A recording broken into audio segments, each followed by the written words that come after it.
Bueno, ¿comienzo? Perfecto. Bueno, buenas tardes a todos. Mi nombre es Manuel Vicondo. Soy docente, soy ingeniero agrónomo, egresado de la Facultad de Ciencias Agropecuarias de la Universidad Nacional de Córdoba, docente de la Cátedra de Topografía de esta misma facultad y también me desempeño como profesional en INTA Manfredi en el área de recursos naturales y manejo de cultivos. Para esta jornada me pidieron que presente el tema de tesis. Lo que hice es una tesis de maestría en España que pude realizar a través de una beca que me otorgaron a partir del programa Becar. Y bueno, si tengo que agradecer a alguien por esta posibilidad, fue a la facultad y a la universidad, al INTA, que me otorgaron los permisos y las licencias para poder hacerlo, al programa Becar y a CEPIE, que es la agencia española que colaboraba con Becar en esta beca, ¿sí? Y bueno, este que está aquí abajo es el lema del programa Becar, que es que tu crecimiento individual sea un logro colectivo. Este programa es un programa público al que se accede a través de un concurso y bueno, se abrió desde el año de medio de la década del 2000 hasta el año pasado estuvo abierto. El máster que realicé la maestría es una maestría en gestión de suelos y aguas y que se dicta en colaboración entre 4 universidades: la Universidad de Lleida, la Universidad Autónoma de Barcelona, la Universidad de Barcelona y la Universidad Pública de Navarra. Y el tema de mi tesis fue evaluación de tierras para el cultivo de maní en la provincia de Córdoba, Argentina, con determinación de criterios a partir de análisis de frontera. Acá les pongo un mapita de España para que vean más o menos a dónde quedan estas universidades. La Universidad Pública de Navarra en la provincia de Navarra y las otras 3 universidades quedan en la Comunidad Autónoma de Cataluña, 2 en Barcelona y una en Lleida, que es la coordinadora del máster. El coordinador de este máster es Rosa Pope, que es reconocida internacionalmente por estar presidiendo el panel intergubernamental de suelos de la FAO. Los jurados de mi tesis fueron el doctor Alberto Enríquez, de la Universidad Pública de Navarra, José Ramón Olarieta, de la Universidad de Lleida, y el doctor Jaume Bolladera, del Departamento de Agricultura de Cataluña y la Universidad de Lleida. Y mi director fue el doctor Josep María Villarmir. Bueno, lo que intentamos en esta tesis fue, o a través de esta tesis, fue establecer diferentes sectores del territorio que tuvieran diversas aptitudes para la producción de maní. Entonces, a partir de estas unidades de territorio que las elaboramos desde la cartografía de suelos de la provincia y con las características de suelo que están presentes en esa información, a través de un análisis de frontera establecimos rangos de rendimientos: los verdes muy aptos, los amarillos moderadamente aptos, los anaranjados marginalmente aptos y los rojos no aptos. Esto de acuerdo a un porcentaje del rendimiento potencial al que se alcanzaba en cada una de estas unidades del territorio. De esta forma establecimos los criterios de productividad de la tierra para maní. Pero por otro lado, también tuvimos en cuenta criterios de riesgo de degradación. Y para establecer ese riesgo, lo que utilizamos fue la fracción erosionable y el contenido de arena. Entonces, en un gráfico en donde estaban presentes los 2 parámetros, establecimos rangos de fracción erosionable, que son el 40% y el 90%, intervalos, y otro intervalo entre el 50 y el 68,5%. ¿Por qué?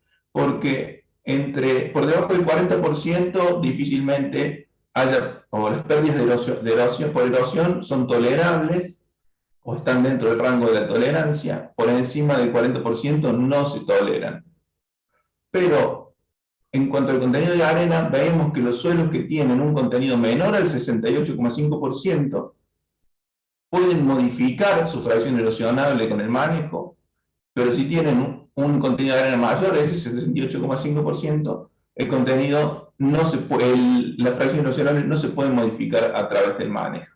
Entonces, a partir de este cuadro establecimos una zona de baja erodabilidad, una zona de moderada erodabilidad, en donde puede ser modificada a través del manejo, y una zona de alta erodabilidad, en donde no se puede mejorar ese parámetro a partir del manejo. Con estos criterios hicimos los mapas de aptitud para productividad y de riesgo de degradación, y de la combinación de estas dos informaciones surge el mapa de evaluación del territorio, teniendo en cuenta ambas características. La degradación o la evaluación de tierras que se utilizó el método fue un método de máxima limitación, en donde el resultado final viene dado por aquel parámetro que limita más al suelo para la producción de mano. En base a eso, establecimos que dentro de la provincia de Córdoba existen zonas que son de baja aptitud por bajo rendimiento, por baja aptitud productiva, o por elevada degradación, por el elevado riesgo. Existe una zona muy apta, que es de alta productividad, pero de muy bajo riesgo, que son las zonas verdes en el mapa. Y existe una zona moderadamente apta, en donde la productividad no es la óptima, pero sí es alta, o tiene un riesgo de degradación moderado que puede ser disminuido a través de diferentes herramientas de manejo. Finalmente, en anaranjado están las zonas marginalmente aptas por su baja productividad o por su elevado riesgo de degradación. Finalmente, a partir de este mapa, establecimos que en la zona en la provincia de Córdoba es posible producir el maní en algunas zonas con un manejo apropiado, y en otras zonas no sería posible o no sería recomendable esta producción por su elevado riesgo de degradación. Sin más, muchas gracias y los dejo con el siguiente expositor.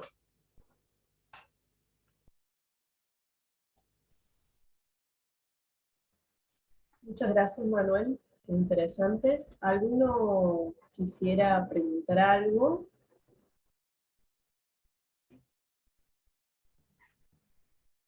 Yo quisiera... Felicitaciones, Manuel. ¿Escuchas? ¿Ahí? Gracias, Franca. Buenísima. No, ¿sabes qué te iba a preguntar? ¿Está disponible en algún acceso para que podamos como bajar el mapa? Justo estábamos trabajando en realidad con incidencia de carbón de maní, por ahí estaría bueno ver cómo anda la zonificación esta y si tiene alguna relación con las cosas que estamos trabajando. Sí, a ver, el mapa va a estar disponible en realidad va a estar disponible la tesis en la página de la universidad. Ahora todavía no está disponible, pues está en proceso de publicación, pero sí se puede obtener, y es bueno, dentro de la tesis, no lo mencioné porque en 8 minutos es muy difícil incluir todo, pero se menciona en la problemática del carbón, incluso este análisis de frontera que usamos es justamente para tener en cuenta otras variables que afectan al rendimiento y que no están relacionadas directamente con el suelo. Entonces, sí, incluso podemos sentarnos y charlar un rato, si te parece. De una, sí, tenemos esa charla entonces pendiente, para ver cómo integramos ahí. Bien, bueno, muchas gracias, Alejandro, por el chat. Muy buena presentación, Manuel, muy clara. Así que, bueno, muchas gracias. Si no hay más preguntas, pasamos a la próxima presentación a cargo de Adriana. Bueno.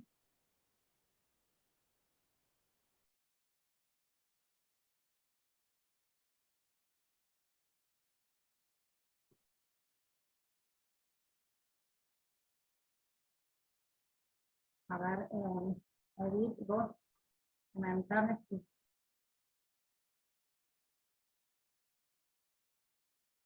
se está viendo o...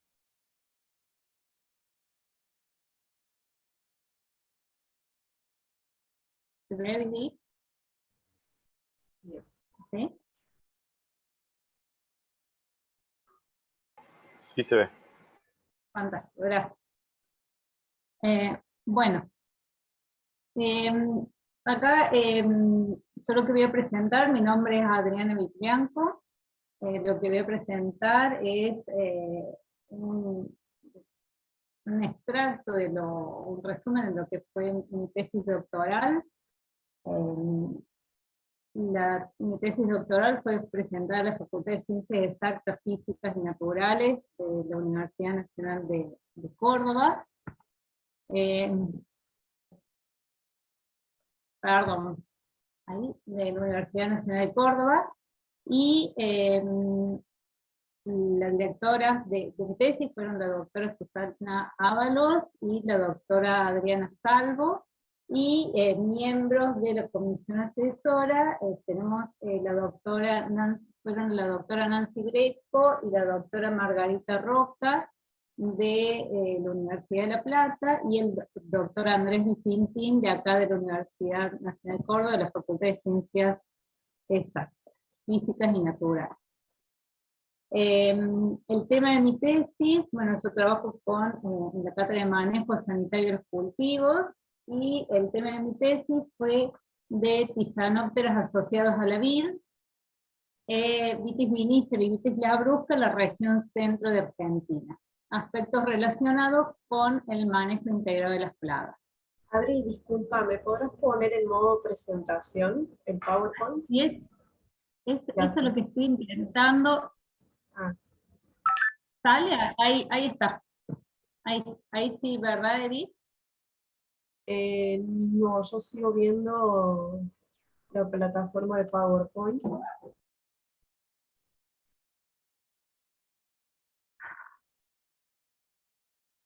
A ver, no sé cómo hacerlo, perdón. Pero, porque ahí lo pongo. Perdón, Adriana, si Sí. pones presentación y no aparece. Ahí lo puse ahí yo lo veo, la presentación. Fíjate si estás compartiendo toda la pantalla o solo una ventana. Ay, Dios.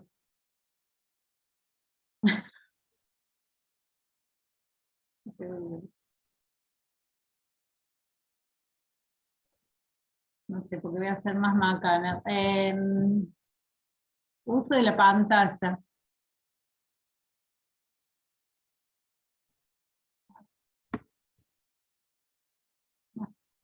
No sé, Edith, perdón, pero no sé, si quieres... Perdón, si vas a compartir pantalla, asegúrate que estés compartiendo toda la pantalla, no solamente una ventana. Porque lo que debe estar pasando es que seguimos viendo la Pero me dice que está compartiendo la pantalla. Claro, pero anda al Meet en la parte de abajo. No sé, si quiere pasar Donde dice a compartir otro, pantalla. Edith, que es me tortura.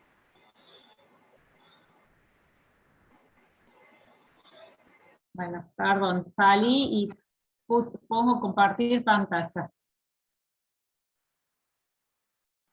Fíjate, capaz que ahí te da dos opciones de PowerPoint. Uno que te va a mostrar el PowerPoint común y otro la presentación.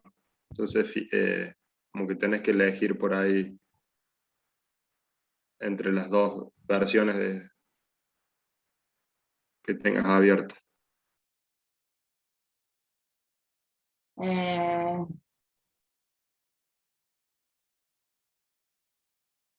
Ahí siguen viendo mal. Se sigue viendo el PowerPoint, digamos, como el programa de edición. Me rindo, Edith. No sé. Bueno, no, si no, no importa, Adri, sí asegúrate que cuando hables, es decir, cuando pases a la próxima diapositiva, hayas cambiado. ¿Me entendés a lo que voy? Ahí siguen viéndola mal. Seguimos viendo todo el interfaz de PowerPoint, no podemos ver la pantalla completa.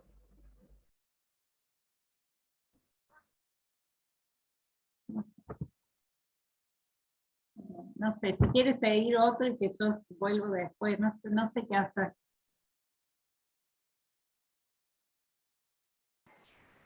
Perdón. No, me parece que... Opino que sigamos así, no sé. Sí, No sé sigamos. Adri, sí, eso que te dije recién, asegúrate que cuando hables de la próxima diapositiva estés en eso, o sea, la vas a tener que hacer clic con el cursor, ¿sí? En la diapositiva 3. Ahora estamos viendo la número 2. Sí. Bueno. Bueno, ya lo sé, esto era como para comentar cuáles eran las variedades en las que trabajé, que fueron 4 variedades tintas, de las cuales 3 son de vitis vinífera y una de vitis labrusca, y 2 variedades blancas. ¿Sí? Como el objetivo general del trabajo fue sentar las bases científicas para un manejo integral de trips en los viñedos, y para ello se plantearon 6 objetivos específicos. Uno fue identificar las especies que se encontraron en el cultivo de vid.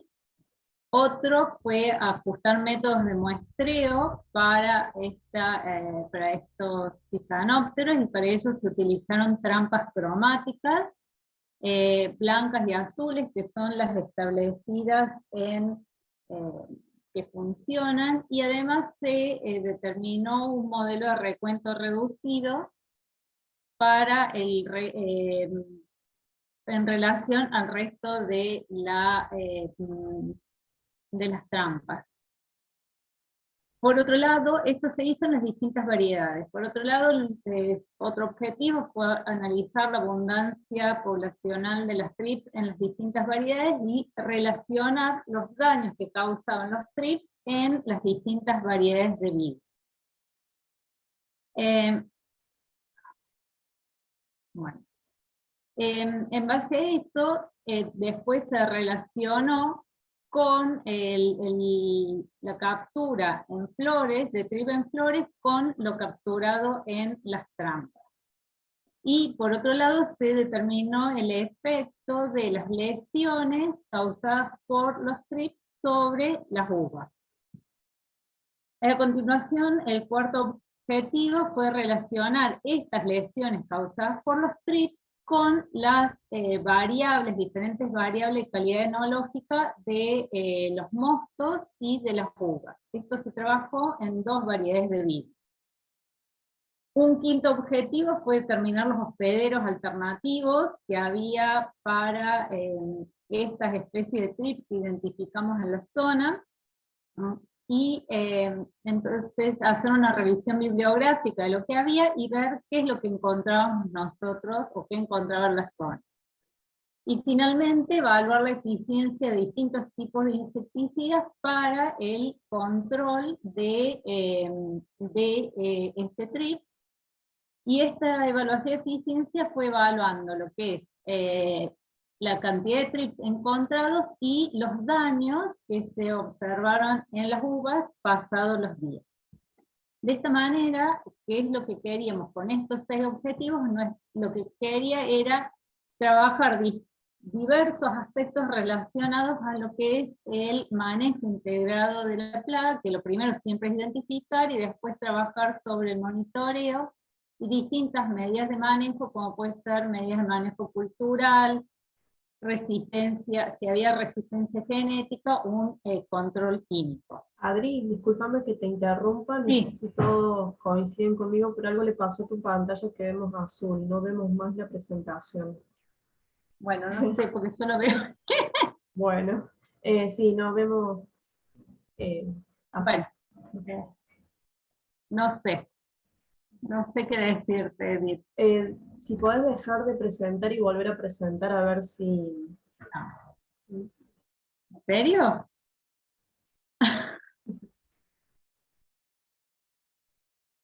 Bueno, yo sé. No. Ahí está, ahí se ve. Ay, no, justo cuando dejé de presentar. Bueno, Te fuimos siguiendo bien, igual, o sea, quédate tranquila, puedes retomar de donde quedaste, que no sé, ahí se ve, claro. ahí se ve o no. Todavía no. Todavía no. Bueno, yo les voy contando, porque esto no importa, sí o sí importa, pero Sí, bueno. sí.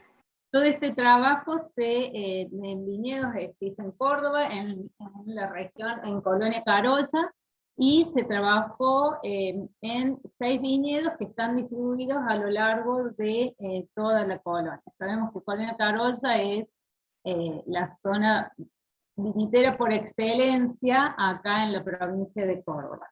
¿Mm? Yo sigo, no sé si se ve algo o no, pero bueno, como para comentarles como resultados así finales nosotros habíamos dicho a realizar diferentes estrategias medias para el manejo integral de esta especie de trips. Lo primero que identifiqué fue que solamente encontramos trips que afectaban las flores, no otras partes del cultivo, y por eso todo lo otro tuvo relación con lo que es esta parte del cultivo, básicamente todo lo que está relacionado a los periodos reproductivos. Como medidas para elaboración de un programa de manejo integrado, dijimos que si no estaba el cultivo todavía implantado, la propuesta para disminuir la incidencia que tiene esta especie en los viñedos sería implantar, por ejemplo, lo que es Sauvignon Blanc, que es la variedad que menos ha sido afectada por esta especie de trigo. Y si yo quiero considerar los daños causados en las frutas, las variedades menos afectadas fue Malbec. Por lo tanto, serían como las 2 variedades recomendables desde el punto de vista sanitario para evitar o disminuir las lesiones de esta especie de trigo. Y si el cultivo ya está implantado, la propuesta sería, bueno, obviamente monitorear con trampas blancas, que fueron las más efectivas, y para disminuir el tiempo, utilizar estos monitoreos,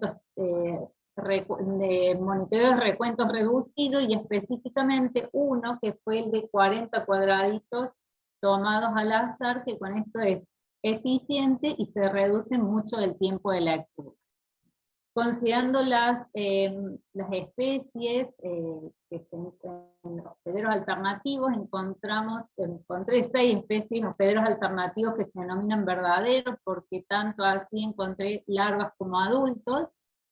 La mayor parte son malezas, sin embargo hay algunas cultivadas como la alfalfa, y hay otros, una arbórea naturalizada como el paraíso. Por lo tanto, la propuesta es evitar que florezcan estas especies vegetales para evitar que sean donde se alojen los trips y después vayan al cultivo. Y para lo que es el árbol, es decir, el paraíso, la propuesta es monitorear, cosa de que si tenemos que hacer un control se pueda realizar en esta zona. Con respecto a los productos, dos fueron los que funcionaron muy bien, ¿sí?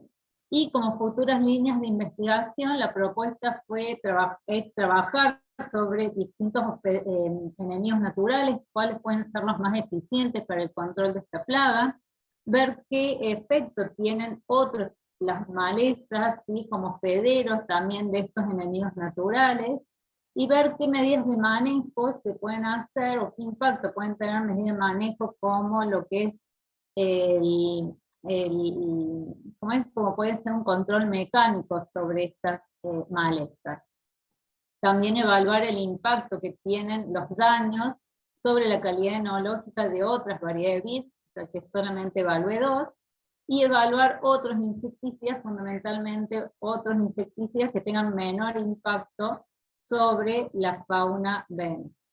Y finalmente, como para finalizar, tener presente de alguna manera esta frase de Kennedy que dijo que lo que los consumidores prueban en el vino es la culminación de las prácticas de manejo que parten en el viñedo y concluyen en la boca. Considerando que todas las variedades de vid sobre las que yo trabajé son variedades que se utilizan para la producción de vino. Con esto, agradecerles, perdón por todos los inconvenientes, y espero que se haya podido entender. Gracias, Adri. No te preocupes por no haber podido presentar, porque fue muy clara la explicación, lo disfruté mucho y me gustó lo último que dijiste. Así que muchas gracias. No sé si alguien tiene alguna pregunta, algún comentario que quiera hacer.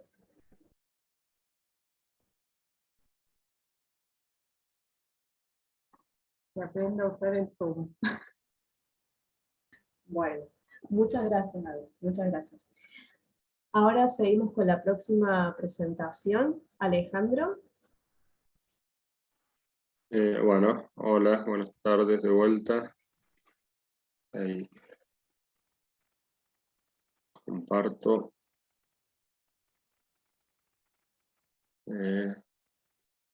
Bueno, buenos días, soy Alejandro Becerra, docente de la cátedra de topografía, y bueno, voy a hacer una mini presentación de la tesis de doctorado, que se tituló Metodologías para estimar la variabilidad espacial regional de la retención de atracina a partir de información de cartas de suelo y muestreos sistemáticos, que fue dirigida por la doctora Susana Hahn y fue realizada en el marco de un proyecto PICT, con financiamiento del Ministerio de Ciencia y Tecnología, y bueno, con una beca de CONICET.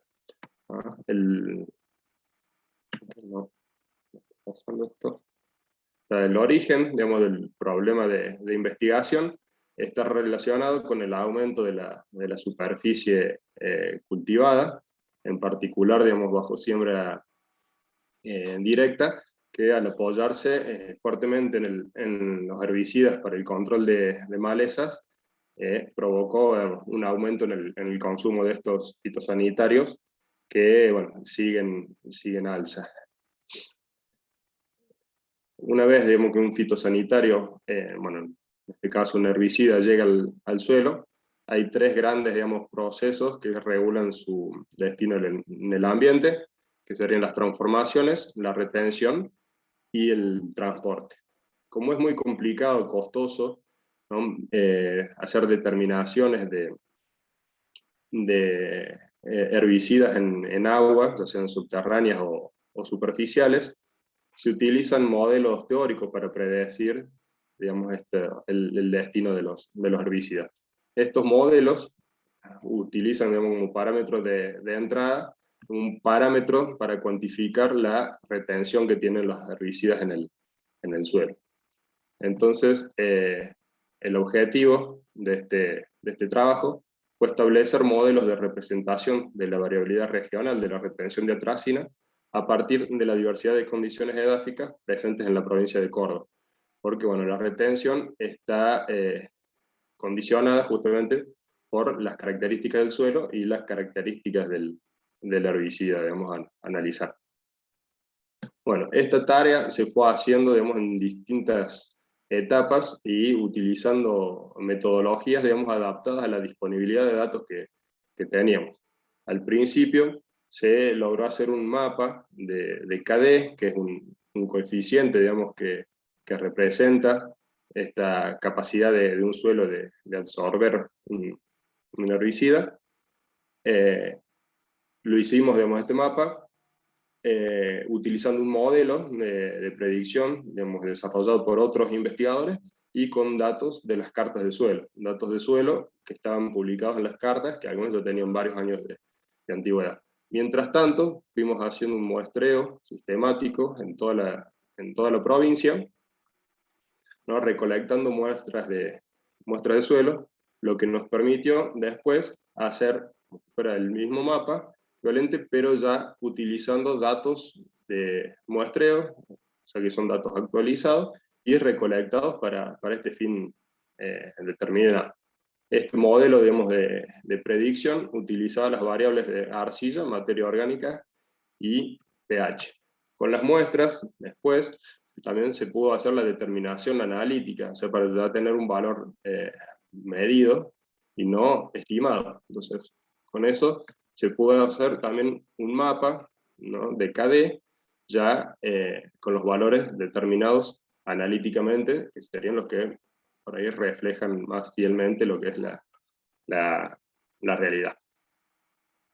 Bueno, tener la base de datos, digamos, edáfica que se generó y las mediciones analíticas permitió desarrollar un modelo de predicción, digamos, propio, adaptado a las condiciones locales, que, bueno, utilizó las mismas variables predictoras que habían desarrollado otros investigadores, a las que se le sumó el potasio de intercambio, en este caso, y bueno, se ajustaron obviamente los coeficientes de los parámetros. Y después lo que pudimos hacer es para cada uno de estos metodologías, digamos, de obtención de mapas y de procesamiento de información, porque bueno, por ahí a partir de la misma información probábamos distintos métodos de procesarla para bueno, obtener distintos mapas. Hicimos comparaciones con el mapa que consideramos como el mapa real, que era el mapa de valores determinados analíticamente.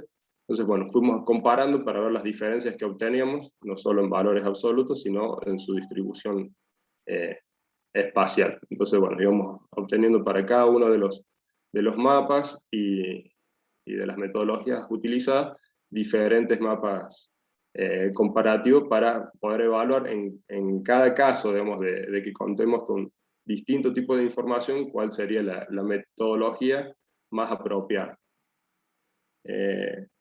Bueno, otra cosa que quería comentar es que a partir del proyecto, este marco, donde tuvo lugar la beca, también tuvo un origen otros productos, como fue el portal de datos abiertos. O sea, esos datos que se generaron en el proyecto sirvieron para que después se hagan este portal, que es una herramienta bastante útil para todos los que quieren estudiar cuestiones relacionadas a los suelos de Córdoba. Es un insumo muy, muy importante. Así que, bueno, eso sería todo. Gracias. Muchas gracias, Alejandro. Muy lindo el trabajo. ¿Alguien quiere hacer algún comentario o alguna pregunta?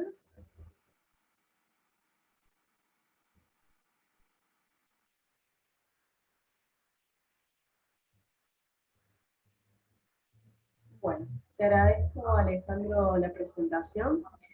Continuamos con la próxima disertación. Franca, por favor.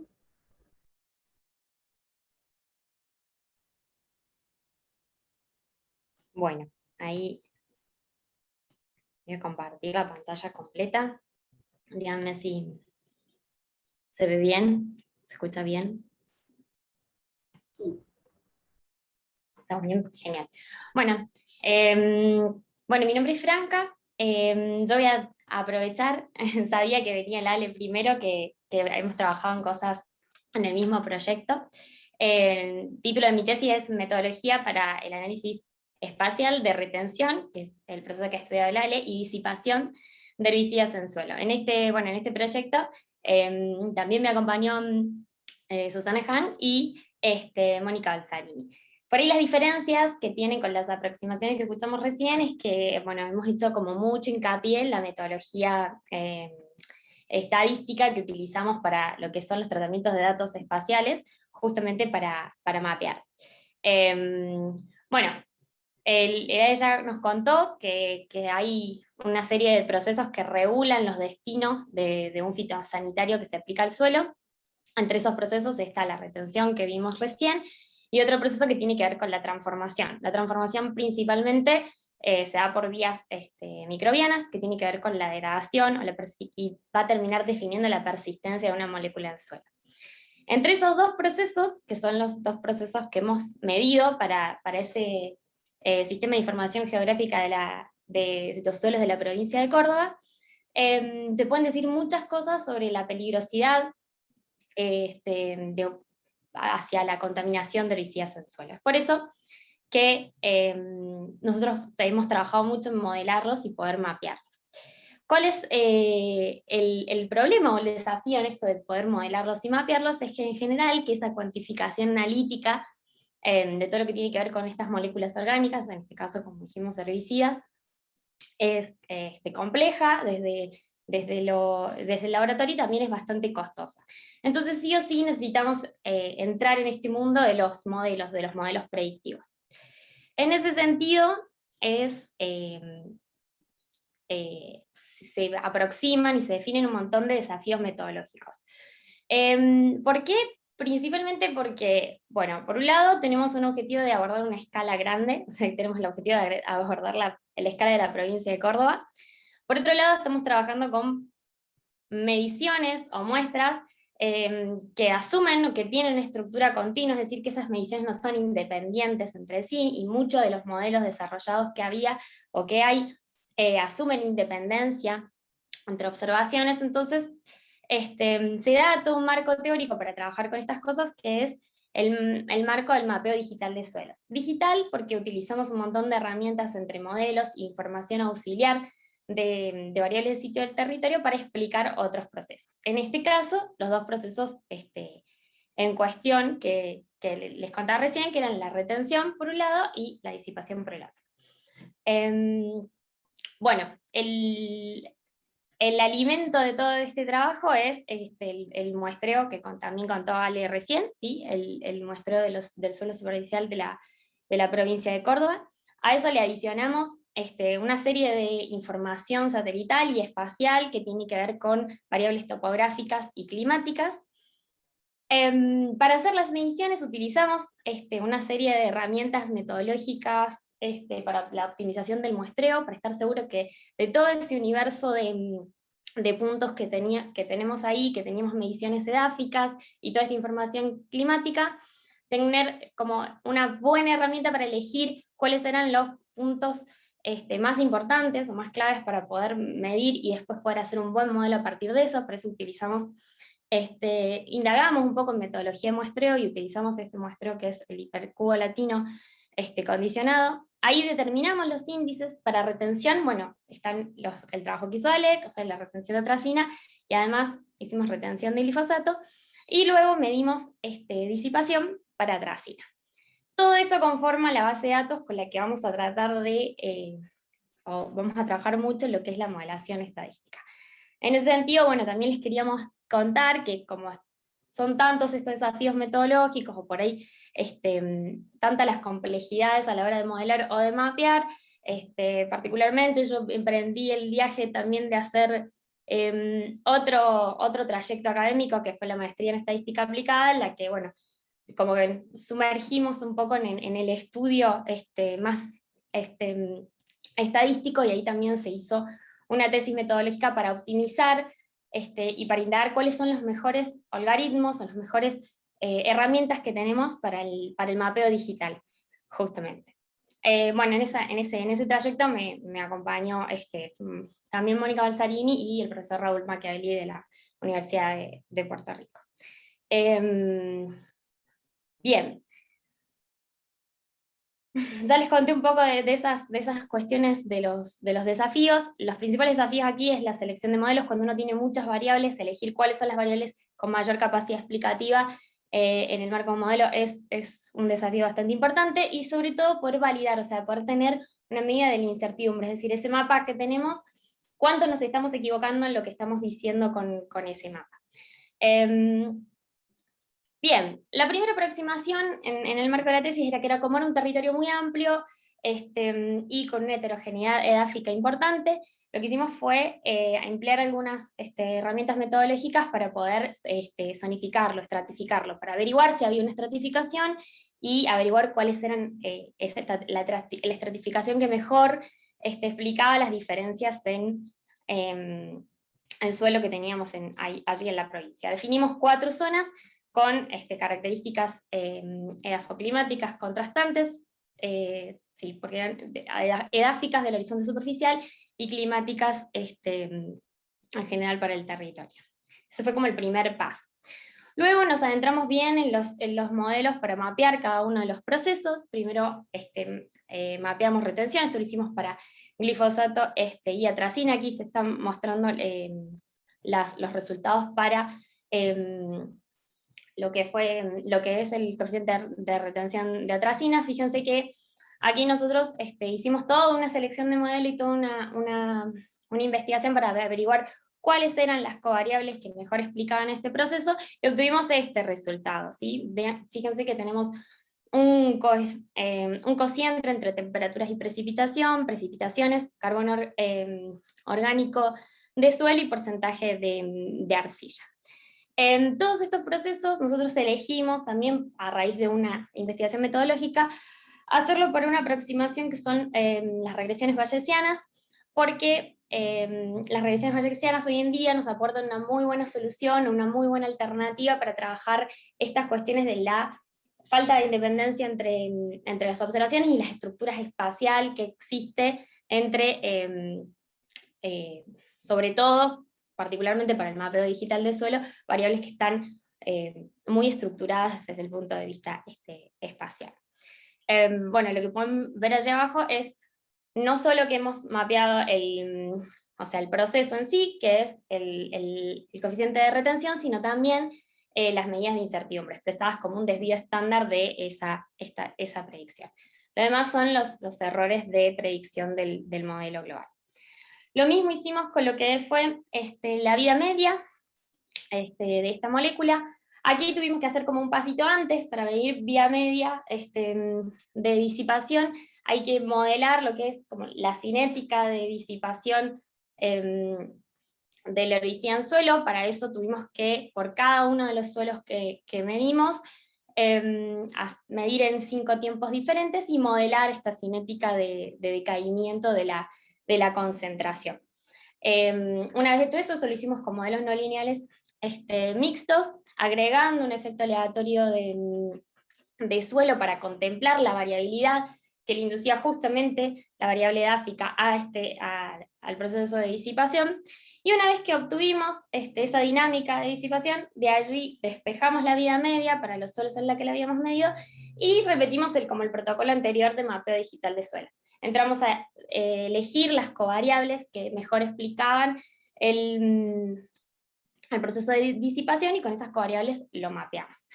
Van a poder ver aquí que, a diferencia del modelo anterior, bueno, además de que teníamos este paso previo, aparece otra variable, una variable que es ya categórica, que tiene que ver con el uso de suelo. Bueno, se coincide también con trabajos previos que dicen que el uso de suelo es una de las cosas que más condiciona lo que es la degradación de atracina, porque en suelos que tienen un historial de uso de atracina están más adaptados, ¿sí? Los microorganismos están como más entrenados a comerse la molécula, y por eso esta variable ha sido como muy determinante a la hora de modelar la variabilidad de la disipación de atracina. De nuevo tenemos un mapa para la vida media y un mapa para la incertidumbre de esas predicciones. Bueno, estos enfoques de estudiar en un continuo, en una escala regional, a la par de la zonificación previa de las situaciones edafoclimáticas, nos permitieron llegar al final de la tesis a ver situaciones de peligrosidad contrastante, ¿sí? Por ejemplo, fijémonos por ahí la situación, si se quiere, como más alarmante, si se quiere, es, por ejemplo, una situación donde tenemos una baja retención de la molécula en el suelo y una alta vida media, es decir, una alta persistencia. Es decir, que allí tenemos muchas situaciones susceptibles a perder la molécula del sistema suelo, y eso implicaría una peligrosidad alta. A su vez, eso se suma con otras características que habíamos visto antes en la zonificación, que son suelos sueltos, ¿sí? Y con pendientes altas. Bueno, y así, con las 4 zonas que habíamos identificado previamente, identificamos estas 3 situaciones diferentes respecto a la dinámica de la herbicida atrazina en los suelos de la provincia de Córdoba. Bueno, eso es como un pantallazo general de lo que hemos trabajado. Muchas gracias por invitarnos. Como términos general, para terminar, me gustaría decir que en esto que estuvimos hablando hoy todo el día, de los objetivos de desarrollo sostenible, me parece que aquí todas las aproximaciones que veníamos teniendo desde la academia, etcétera, se complejizan porque es como que hay que integrar, se habló mucho de integrar, de redes, de interdisciplinariedad, etcétera, y en eso, o sea, para poder lograr eso, también es necesario como que los métodos o las metodologías de análisis que utilizamos que también puedan o tengan la alternativa de poder abordar esas complejidades, y en eso la metodología estadística ocupa un rol importante, así que a quienes quieran sumarse a ese desafío más estadístico, más metodológico, estemos en contacto. Eso es todo. Muchas gracias, Franca, por tu exposición. Muy lindo e interesante. Acá por el chat, Mónica, Franca, qué alegría ver cómo seguís creciendo, disfrutar mucho. No sé si alguien tiene alguna pregunta o algún comentario que quiera Gracias, hacer. Moni.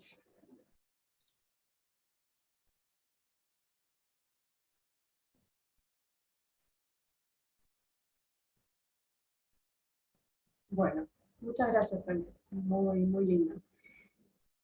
Francisco, es tu turno de presentar tu tesis, así que adelante, por favor.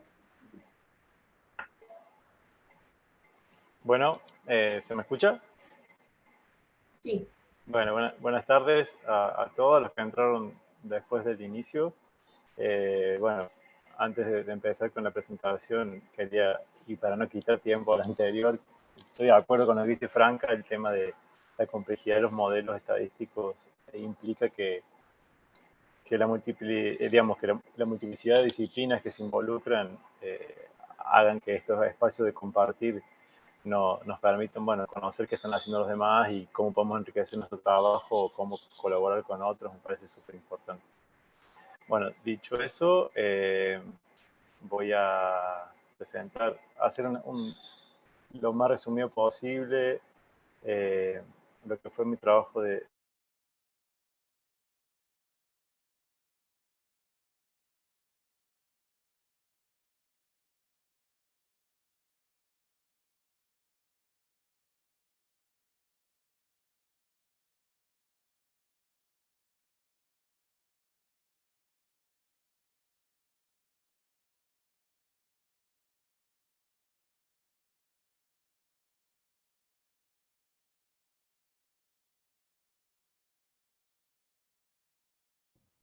Estás silenciado, Francisco.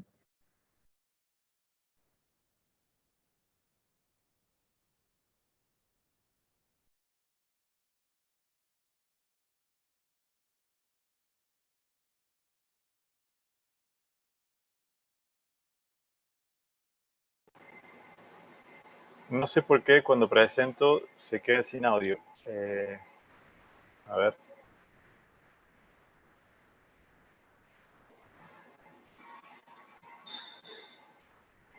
¿No me escuchaban cuando yo estaba presentando?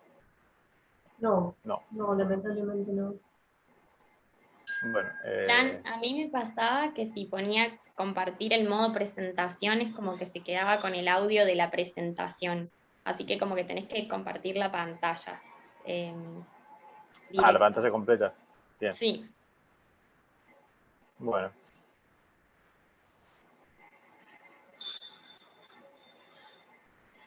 Ahí va. ¿Ahora sí? Ahora sí.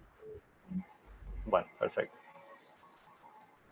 Bueno, mi trabajo de tesis se tituló Prospección de Tributos Genéticos en la población RILS del género Arachis para desarrollar un sistema de marcadores moleculares como herramienta para la selección asistida en la obtención de cultivares de maíz. Tal como dijo Franca, no es un título para tatuarse demasiado largo, así que nada, lo presento ahora y olvídense porque yo no lo recuerdo nunca completo. La comisión asesora que me acompañó en la elaboración y el trabajo de esta tesis fue el doctor Guillermo Seijo, el doctor Nelson Grosso y la doctora María Marcela Manifesto. Para introducir un poco, bueno, yo trabajé como digo en el título, con el género Arachis, al que pertenece el maní cultivado. Mundialmente se producen 47 millones de toneladas anuales y Argentina participa con 1 millón de toneladas, lo cual la posiciona en el primer exportador mundial de este cultivo de origen sudamericano. El maní se cultiva alrededor de varios países alrededor del mundo. Y el cultivo se enfrenta a numerosos desafíos de plagas y enfermedades. Lo que concentra, digamos, el trabajo en mi tesis fue una enfermedad en particular que tiene que ver con la enfermedad del suelo que se denomina carbón del maní. Más allá de eso, lo que motivó este proyecto de investigación que derivó en una tesis es, bueno, definir cuál era el problema que enfrentaba el cultivo, particularmente en Córdoba, como el lugar o la región donde se produce el principal cultivo regional de la Argentina.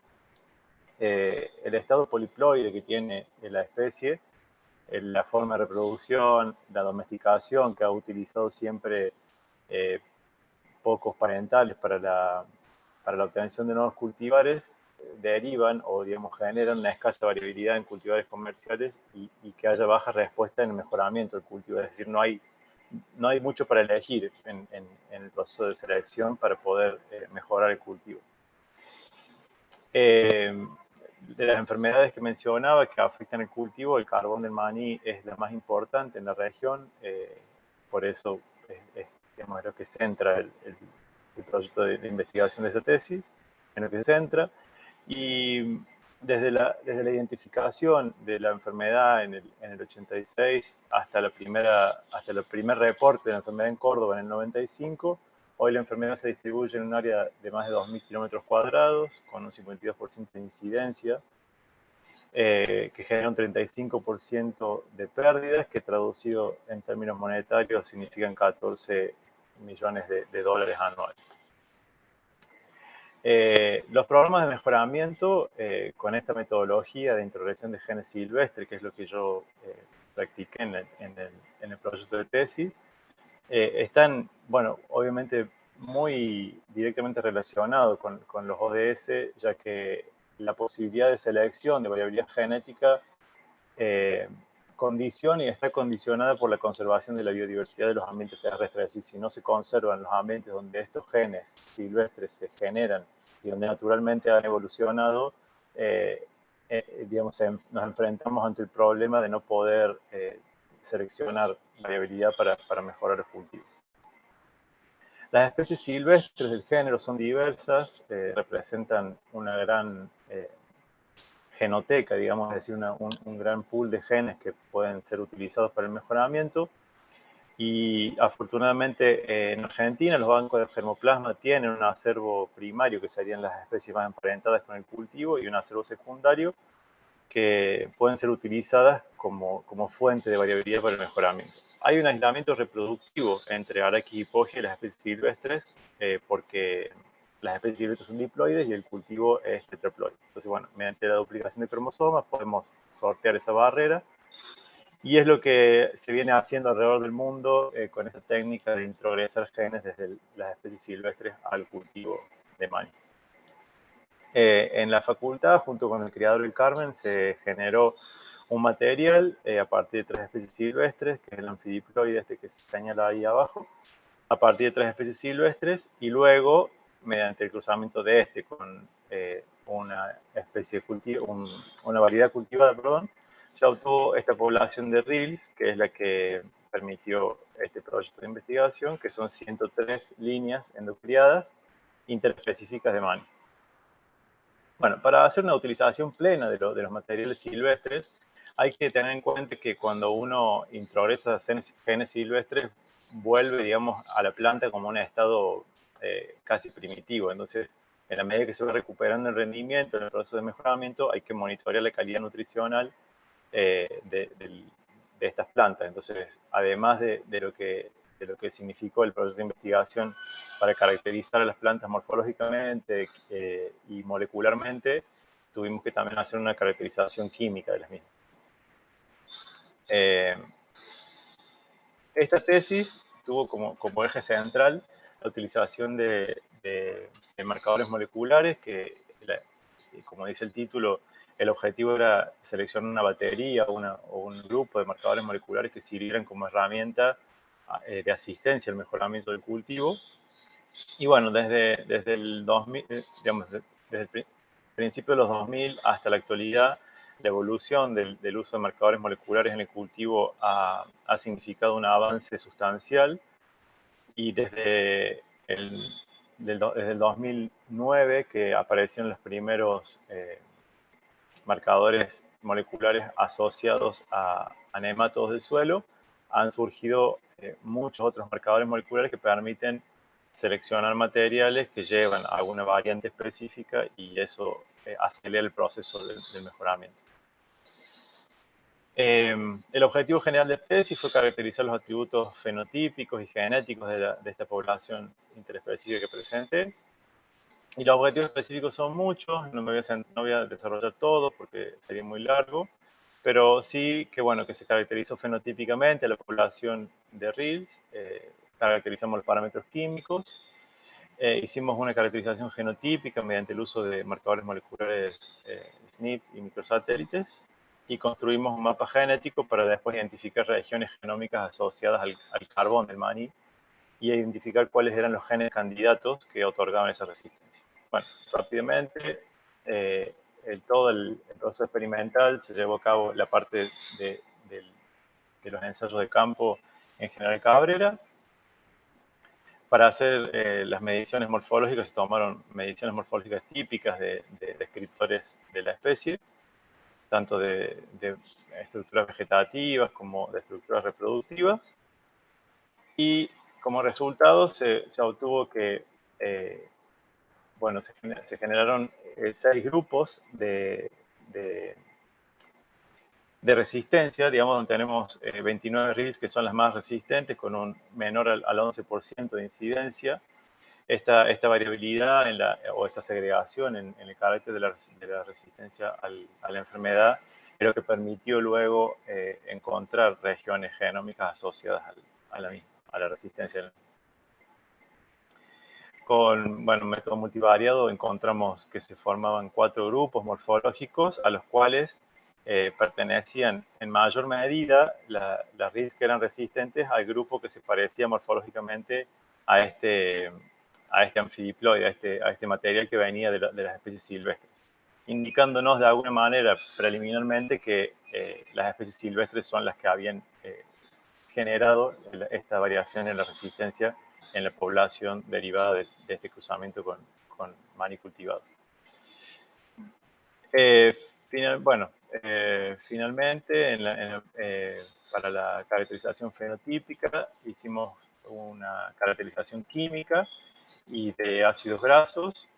Esto nos permitió observar que también había mucha variabilidad en la composición química proximal de la población.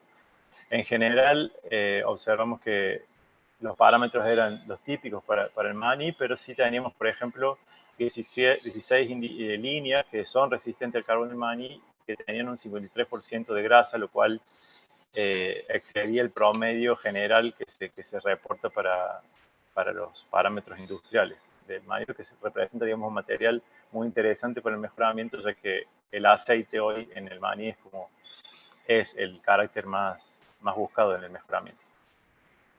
Luego también había 40 RIS con un promedio de 31% de proteína, lo cual significa también un material muy interesante para la utilización de alimentos que se desarrollan en programas internacionales de lucha contra la desnutrición infantil, donde el maní hoy es la base principal de esos alimentos, y este tipo de materiales con 31% de proteína significan un material muy promisorio para ese tipo de programas de mejoramiento. Y después, los parámetros típicos de fibra, azúcar y ceniza no variaban demasiado de lo reportado para la industria hoy. El perfil de ácidos grasos también se identificaron los 10 ácidos grasos más comunes para el maní y se identificaron dentro del grupo de las RILs que parecían más al maní cultivado, que era lo que nosotros estimábamos que iba a suceder, que serían las que mejor parámetro químico de ácidos grasos tenían para la industria. Hay una RIL que tiene resistencia al carbón, que es la RIL 61, y también significa un material muy importante para iniciar cualquier programa de mejoramiento que busque materiales alto oleico y que sean también resistentes al carbón del maíz. Bueno, finalmente los resultados genotípicos. Para esto, para poder llevar adelante este análisis genético, teníamos que confirmar la naturaleza trihíbrida de este anfidiploide, es decir, este material que se generó a partir del cruzamiento de 3 especies silvestres. Para poder cruzarlo con el maní cultivado, teníamos que confirmar que realmente las 3 especies silvestres, o al menos 2 de ellas, habían participado en la composición de este individuo. Bueno, se confirmó la naturaleza trihíbrida con esos porcentajes de cada una de las especies. Primero con microsatélites, que son estos, y luego con marcadores SNPs, que son 2 variantes distintas en el ADN. De las 2 formas se confirmó la presencia de las 3 especies silvestres. Y luego con una matriz de 7500 SNPs y utilizando unos filtros con un lenguaje Unix, se obtuvo un mapa genético que, digamos, como resultado importante de esto es el primer mapa genético para Arachis que se generó en Argentina y que permitió finalmente estos serían, digamos, los cromosomas del genoma A de la población, estos los cromosomas del genoma B, y la generación o la obtención de este mapa genético permitió la identificación final de estos 3 cromosomas, que serían los que se identificaron como los que portan las regiones genómicas que otorgan la resistencia al carbón del maní. Para eso se siguió, bueno, un proceso de identificación de QTLs, que para eso se usó el valor de incidencia, los marcadores moleculares de SNPs, y mediante este modelo que se denomina Hadinot, se identificaron estas 2 regiones genómicas, una en el cromosoma 8, que es esta que se identifica acá, y otra en el cromosoma A2B2, que es un cromosoma que no se podía como ubicar ni en un genoma ni en otro, sino que quedaba ahí como solo. Eso tiene una complejidad genómica que no vale la pena entrar en profundidad, pero bueno, es en ese cromosoma que está ubicada esta región genómica que controla la resistencia. Y finalmente, mediante estas regiones se identificaron modelos de genes que están identificados ya en la bibliografía como de resistencia, que permitirían de alguna manera comenzar a afinar el zoom y saber bien cuáles son los genes que controlan puntualmente la resistencia al carbón del maní, cuáles son los mecanismos que la planta tiene para poder ser resistente a esta enfermedad. Son 7 modelos de genes en el A8, 7 modelos de genes en A2 y 31 modelos de genes en el cromosoma B2. Como conclusiones, bueno, las RILs poseen una elevada variabilidad morfológica, vegetativa y reproductiva. Se encontraron 11 RILs altamente resistentes al carbón del maní que pertenecen al grupo morfológico de Arachis hippogea. Esto es importante porque entonces no tendríamos que recuperar todas estas características propias del cultivo en un material interespecífico. Las RILs poseen alta variabilidad en los principales caracteres de calidad de grano, como son grasas totales, proteína y perfil de ácidos grasos. Y en cuanto a la caracterización genotípica, bueno, este resultado proviene de otro de los análisis que se hizo, que el nivel de ácido oleico de la RILs está controlado por 2 LOS y con 2 alelos con dominancia completa. No presenté eso recién porque era demasiado complejo explicarlo en tan poco tiempo. Las 3 especies silvestres están presentes en la constitución del genoma del anfidiploide, que es uno de los progenitores de la población. Se construyó el primer mapa denso desarrollado en Argentina para el género Arachis. Se identificaron 2 regiones genómicas asociadas al carbón del maní, introgresadas desde las especies silvestres.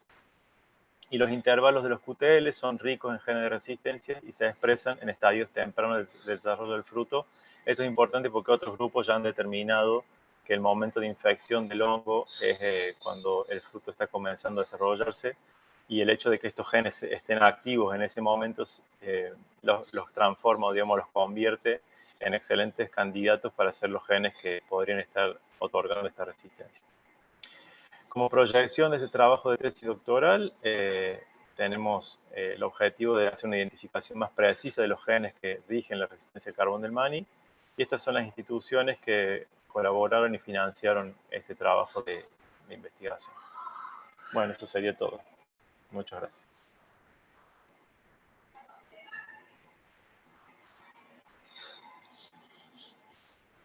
Muchas gracias, Francisco. Muy interesante tu tesis. Doy lugar a ver si alguien quiere preguntar algo o hacer algún comentario.